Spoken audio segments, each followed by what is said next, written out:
Sure, we remember Scooby Doo and Penny from Inspector Gadget solving crimes. But how feasibly did we really think that was? Guess what? It's true. There are, in fact, some kids that have solved some cases. Listen to hear the story of how a young group of kids walked their neighborhood to help find a lost elderly woman with dementia. We'll also talk about a 12-year-old who confronted a person who was suspected to have burglarized her grandmother's house. Next on Technically a Conversation.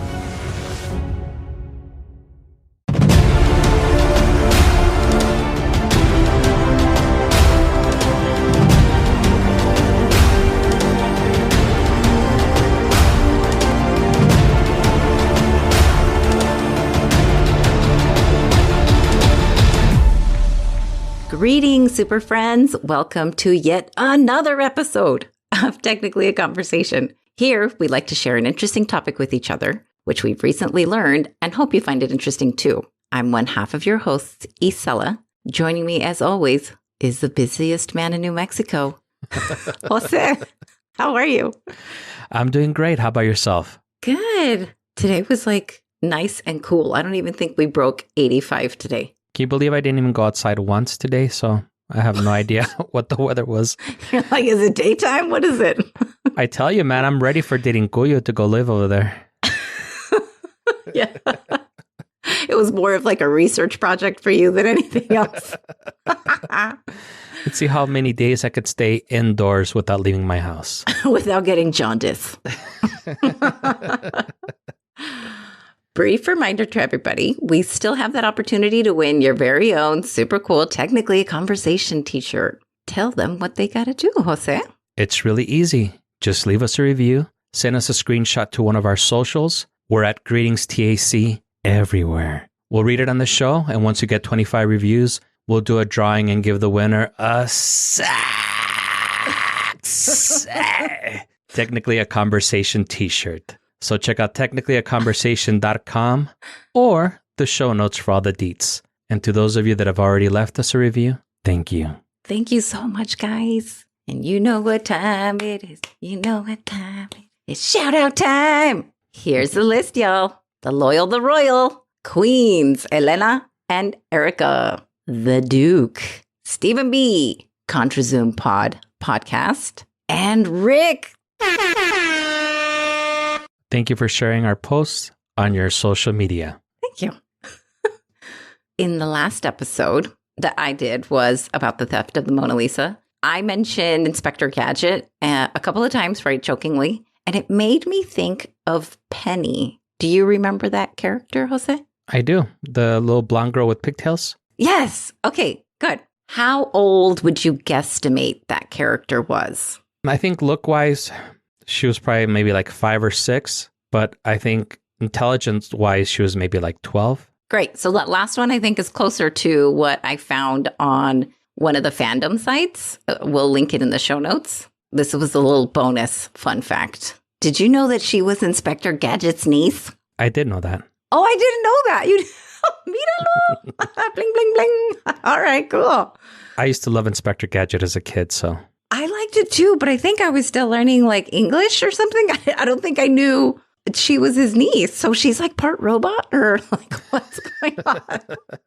Anyway, I don't know. So Penny is said to be about 10 years old. And then it said in the later years that she was growing up to be about 12 years old. My question to you now is, in a non-cartoon life, right, the real world, how feasible do you think that is for a 12-year-old to solve crimes? I don't think it's very likely, although Penny and Nancy Drew have made it seem flawless and easy. When I was 12, I don't think I even knew how to wipe myself properly, so let alone knew how to solve crimes.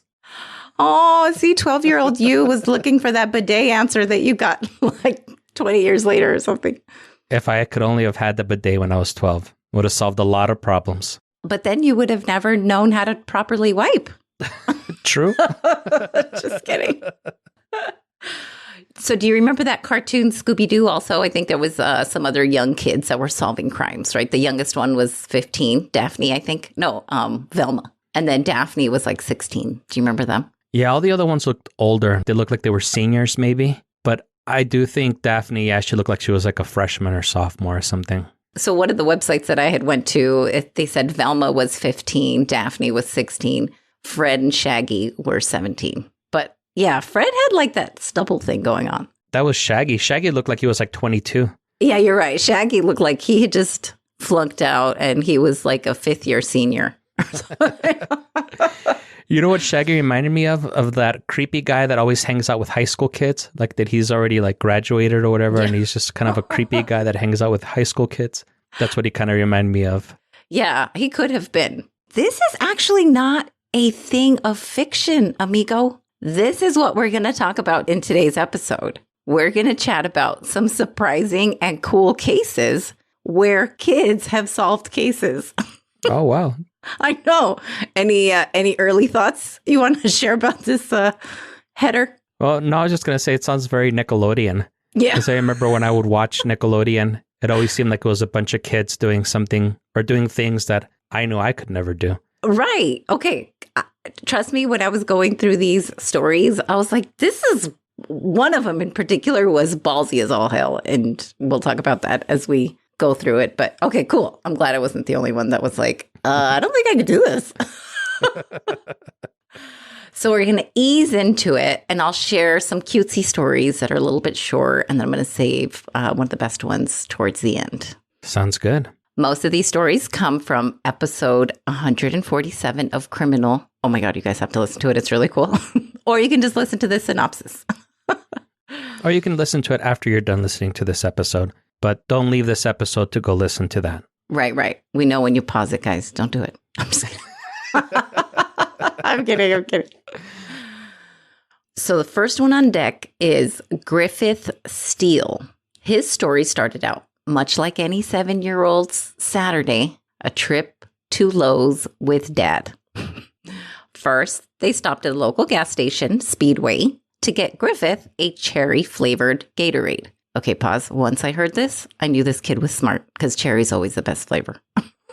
I always have to go for the blue coconut. Oh, really? I don't think I've had that one. But actually, that's a lie. No, you guys got to try the cucumber lime. Oh, that one is good. Okay, good. You know what? Actually, I don't know if there's a blue coconut Gatorade, but I would always get like the blue coconut, whatever of the slushies or Slurpees or whatever. Blue is a good flavor. It is. Blue number 17. It's the best. That's funny. Little Griffith downed his drink pretty quickly. I guess he was thirsty. Threw the empty bottle in the trash of the gas station. Respect, little Griffith. I'm really happy that you didn't litter. Although he could have recycled. Oh, that's true. Come on, it's plastic. Give the kid a break. He's like 10 years old. I'm kidding. Sure, Anyway, sure. I'm kidding. So when he threw it away in the trash, he noticed a ton of money in the trash can. Eyeballing it, he said it was probably a good $10,000 in the trash can. He told his dad, and his dad went over to look at the trash can, and he was shocked. Well, they both were, really. The dad was trying to figure out how not to call attention diving into the trash can, right? So he said, well, let me just take the whole bag. It looked like it was pretty new anyway. The cash had a ton of red dye on it, and it was hot to the touch.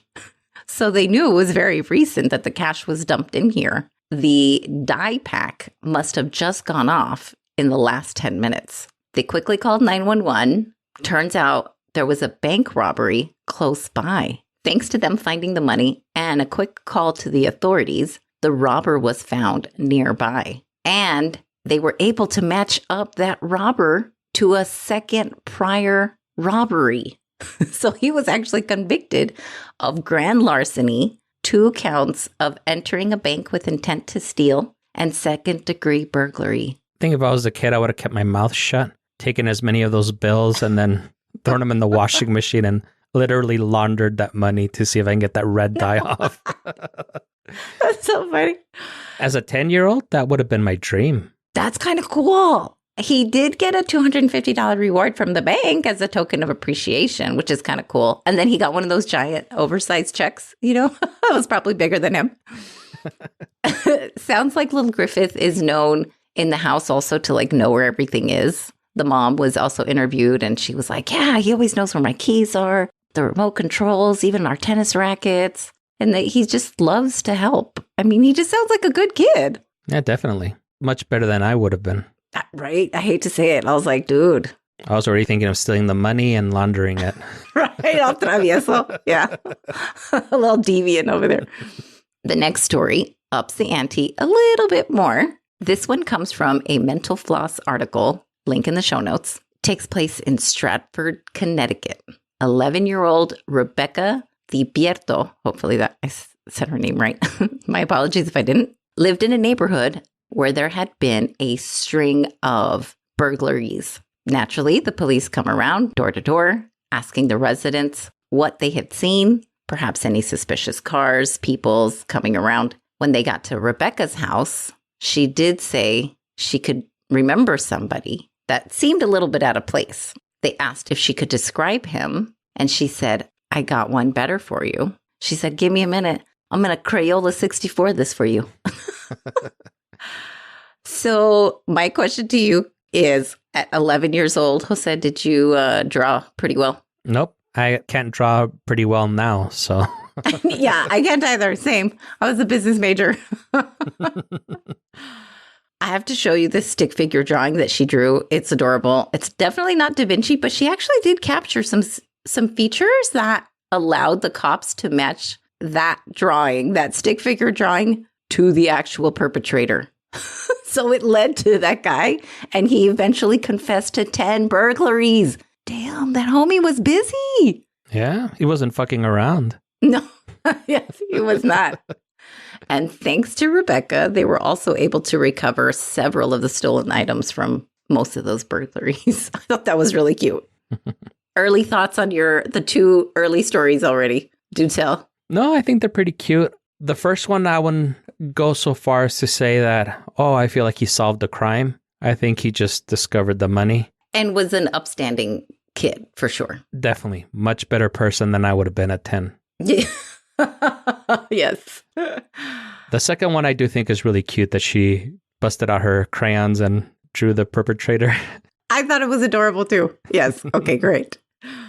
So this next one, I got to tell you what's coming up, because I think we should break, because this is too good to stop in the middle, but it involves little 6th grader straight up going up to the perpetrator. Oh my God, you're not going to want to miss it. But let's cut to a commercial. Then you can hear the whole story in its entirety when we come back.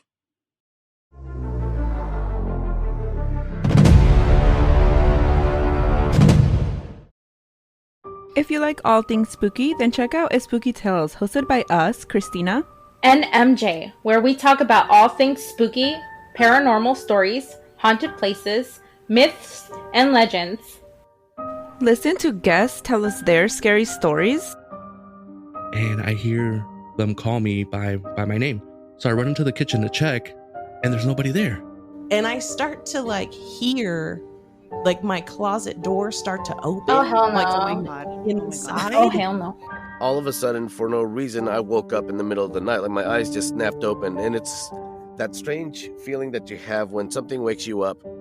You don't know what has woken you up until you either see what it was or you hear whatever it was. There are new episodes every Friday. Listen on Spotify, Apple Podcasts, and wherever you get your podcasts, as well as at spookytales.com.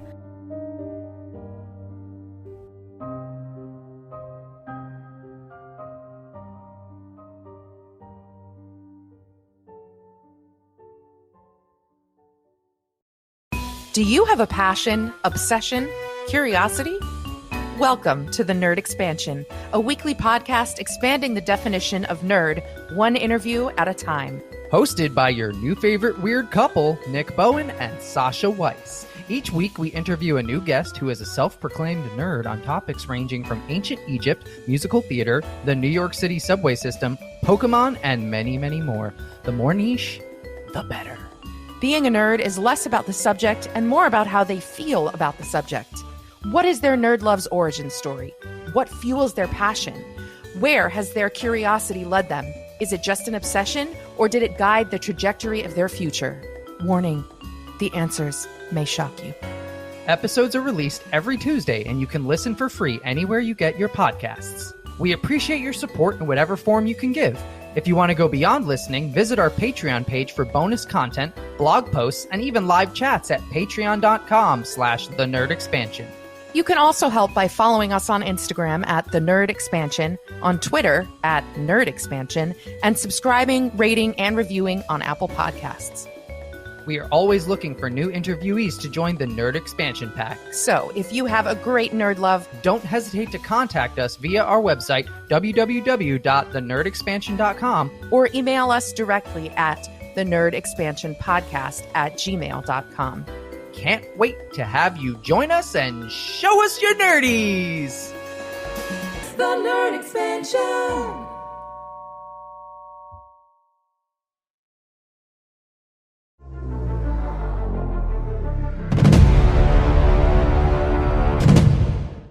And we're back. How was your break? Good. Just wondering what's going on with this crazy sixth grader. Oh my gosh, her name is Jessica Maple. This one was my favorite one. And then there's another one that was just more like heartwarming. Here we go. Let's get into it. 11 years ago, Jessica Maple was in the 6th grade in Fitzgerald, Georgia. Her only wish for the summer was that she wanted to do a policy debate camp, as all 6th graders would, right? That was number 1 on my list, yeah. Right. Okay. When I heard that, I was like, okay, I love this little girl because I don't even know what the hell that is, first of all. I imagine her being a member of the Young Republicans, too. I don't know if that's true, but we're going to find out, I guess. I should go find her. When her mom excitedly told her that the county was holding the annual junior district attorney camp, it didn't go really well with Jessica because, of course, she wanted to go to the policy debate camp. This really opened my eyes to how differently I grew up to other Caucasians, I guess, in this country. And I wasn't even allowed to go outside, let alone go to camp. Did you even know what a district attorney was back then? Hell no. I didn't either. I was still playing with Barbies, I'm pretty sure. I barely knew my parents when I was in 6th grade. Your parents. You could barely ID them. That's funny. Back to the story. Her mom had signed her up, and despite Jessica not wanting to go, she still had to go. So I respect that. Moms, we got to do what we got to do. You know what? You don't like it? I don't care. You're going anyway, right? It's one of those things. On the first day, she was issued a uniform, a badge. What? Things were already starting to look up once you get a badge, right? Get this. The uniform was an oversized blazer, khakis, a polo shirt. I mean, it really does sound like a mini Tiger Woods, if you will. So it's already sounding adorable. And I still want a badge, by the way.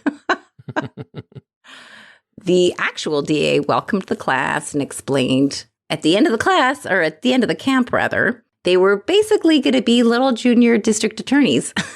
So I already felt like this was already adorable because I love that they loved it and they were all pumped. I definitely still would not have known what they did. Jessica immediately loved every part of this camp. Every day went the same way. The mom would pick her up and Jessica would tell her everything about what happened, who was there, who she got to meet, what she learned, all the fun-filled activities. That is, until one day, her mom picked up Jessica and was noticeably upset. The mom went on to share that her own mother, which is Jessica's grandmother, had her house burglarized. Jessica's mom naturally felt violated since this was her home where she grew up, celebrated birthdays, shared great moments.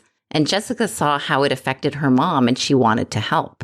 Get this, Jose. They didn't steal small, typical things like jewelry, the big TV, the typical things. They stole a dining room set. Oh, shit. They stole also her living room set, the couch. I mean, they went big, literally. Yeah, they were redecorating or something, no? Yeah, exactly. They were freaking relocating her, if anything. The sofa, I'm telling you, they even stole the bedroom sets, washer, dryer. They even stole the oven, for crying out loud. Oh, shit. Pobre abuelita.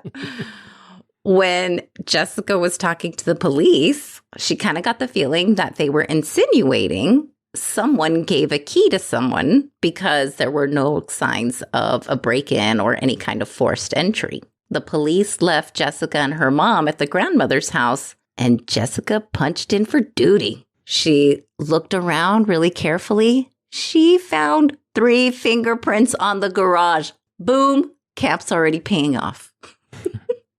She recalled that the prints could be sent to GBI, and if there's a match, bada bing, bada boom. Bon Jovi. Exactly. Just kidding. They would be able to find out who broke in. GBI is the Georgia Bureau of Investigation. She called the cops. She said, hey, guys, come back. I found some fingerprints. You know what they told her? Let the police do their job. Yeah, well. Sweetheart. Yeah. How long ago was this? No, this was 11 years ago. Let the coppers do the job, sweetheart. I'm going to play you a little clip. Kids look cuter when they're playing with their dolls, sweetheart. Sorry. They're cuter when you're quiet. No, I'm kidding. Okay, I'm gonna play the clip.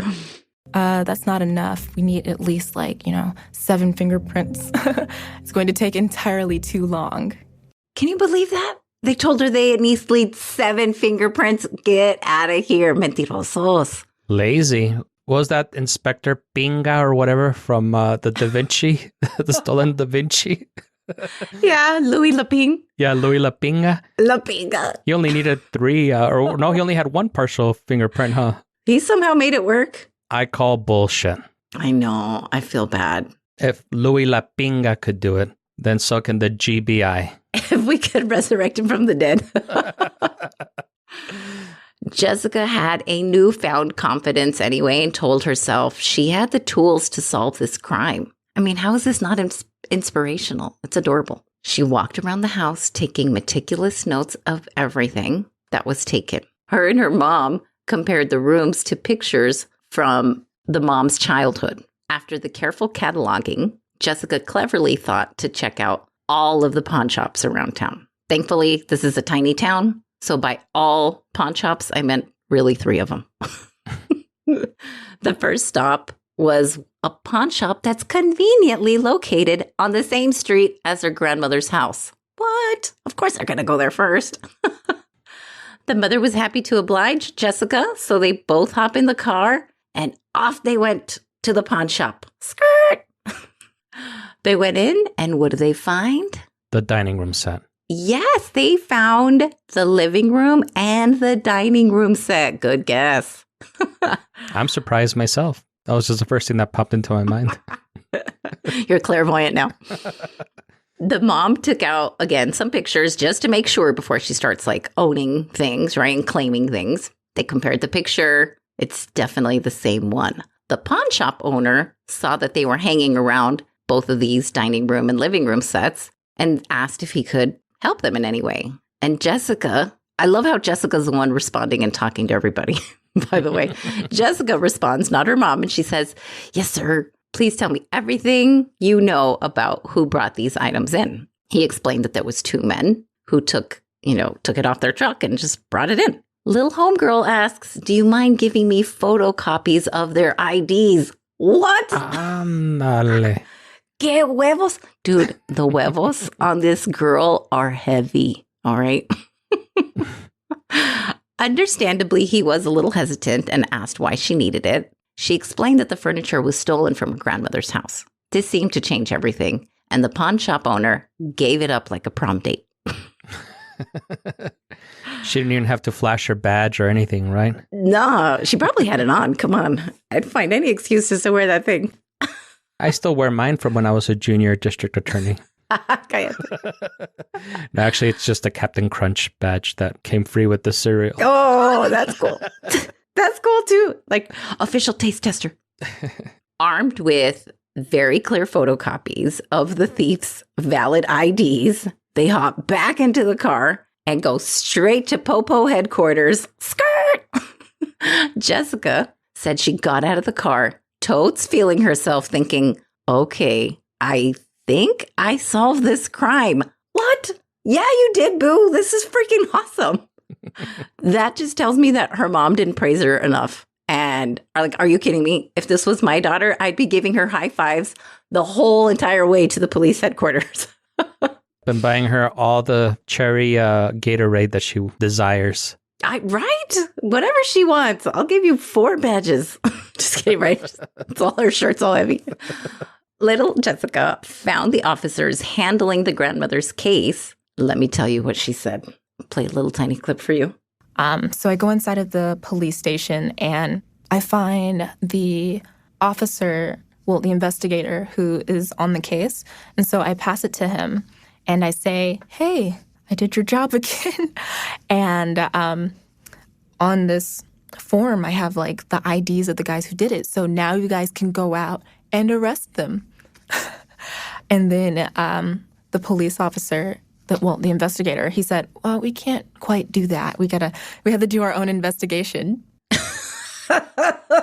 I did your job again. That's what she told him. That's pretty awesome. Of course, she thinks for sure justice is going to be served for her grandma and her mom. And sadly, the police still push back, stating it's not that easy. They still have to do their own investigation. So let's recap here. A child has given you not only the names and addresses and copies of their valid IDs. Any normal person at this point would probably step back and say, okay, cool, they have everything they need. I'm just going to like chill and wait for them to tell me that they've been arrested or something. Right? Is that what you think you would do? Yeah, it sounded like the police were waiting for those people to turn themselves in so that way they wouldn't even have to go out and get them. Turn themselves. Right. You're right. And turn themselves in is pretty, yeah, I would imagine that's all they needed now. Just hand it on a silver platter. That's so strange because of all the podcasts that we've talked about that involve law enforcement, they've always been so willing to cooperate and help out. When they're getting this stuff given to them, like it's literally getting given to them, I'm really surprised that there's any pushback. But boss baby Jessica did not take a step back. She probably reasoned something like, well, just because the police has to do their investigation doesn't mean I have to stop doing mine. She bravely tells her mom to go to one of the addresses on the IDs.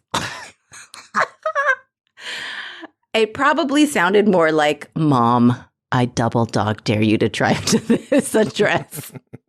They hopped in the car, skirt, they go to one of the addresses, and they said, oh, we're just going to go for a quick look. Let's see if anybody's outside. Wouldn't you know, a young man and his mom are hanging out outside on the porch, completely unaware. The young man looked a lot like one of the ones in the IDs. Without regard for her own safety, she instinctively hops out of the car and beelines straight to the suspect. Jessica's mom had to probably park and run after her mom. I'm telling you, if that was my mom, you'd hear something like, "Espérate loca," or something, right? Which is like, hold up, crazy.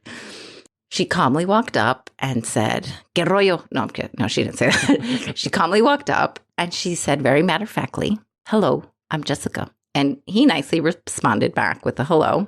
And she tells him, "You look very familiar, sir," and whips out the copy of his ID. And she asks him, "Is this you?" And he questionably affirms, like, "Yes," like one of those types of things. And at this point, his mom butts in and says, "Okay, like, what's going on?" Jessica asks if he knows about the house on the street. She gave the street name because, of course, she can't really say it on the podcast of where the grandma lives. And she says, "You know that house?" And he said, "Yeah, I know that house." So she coyly asks, "Did you take some furniture and take it to the pawn shop?" Dude, like point blank. He was smart enough to know when he was cornered, and he was honest, which I have to say was really great. She asked him if he broke into the mother's house. He admitted it. Suffice to say, his mom was shocked to find out about her son's criminal activity. Jessica and mom once again hop in. Where did they go? Back to the Popo. Back to Popo headquarters. Skirt! Where they find them reading the newspaper, eating donuts, smoking cigarettes. She tells the lead investigator, okay, I found one of the suspects and I got a confession.